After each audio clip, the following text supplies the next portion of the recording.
Hello children, in this video I'll continue chapter 1 crop production and management. Already we have discussed the basic practices of crop production. Two of them we had discussed already. First was preparation of soil and second is sowing of seed.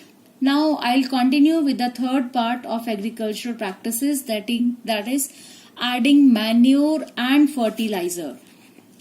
Children, both things are required to add manure and fertilizers in the soil.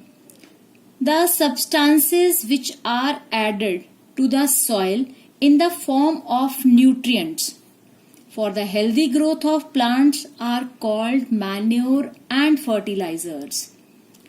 As the repeated growing of crops in the same field removes a lot of minerals and nutrients from the soil, the deficiency of nutrients and organic matter in the soil is made up by adding manure and fertilizers to the soil.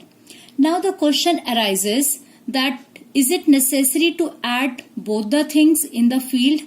The answer is yes, because manure is prepared naturally and fertilizers are the man-made that are prepared in the factories, and few of the examples of fertilizers are urea, ammonium sulfate, superphosphate, potash, etc.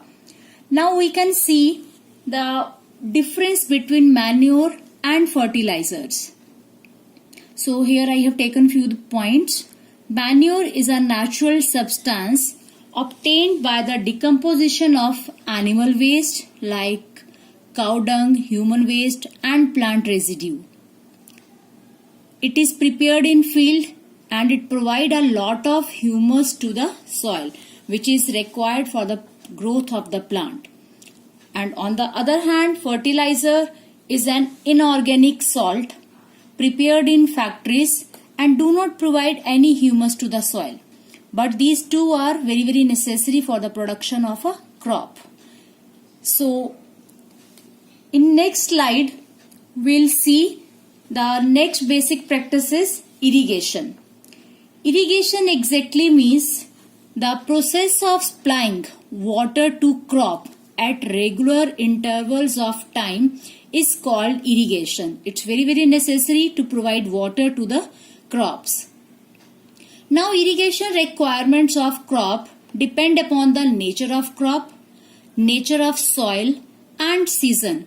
How much water is required, which type of soil is there for the growth of a crop and in what season that crop is grown. Now from where does this water come? Because we need a water in a large amount. So here are few sources of the water, that are rivers, canals, well, tube wells, dams, ponds and lakes, etc. Earlier we were using few traditional methods for irrigation. At that time much of the water was available. So 4 methods we were using traditionally. First was moat, dhekli, rahat, chain pump. These were the traditional method used. But nowadays, as there is a shortage of water, so modern method of irrigation, here we'll discuss only 2 modern method of irrigation. First is sprinkler system and second is drip irrigation system.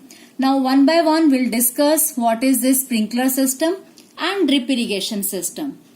So this method is useful on uneven land and where is a insufficient amount of water is there, not much of the water. You must have seen in your garden or in school garden, you must have seen the sprinkler system.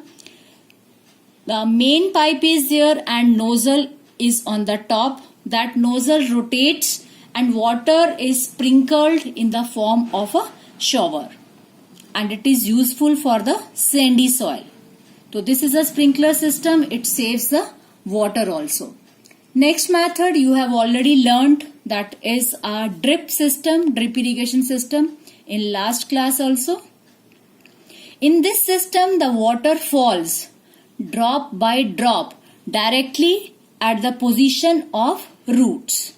Directly that water reaches to the root of the plant drop by drop.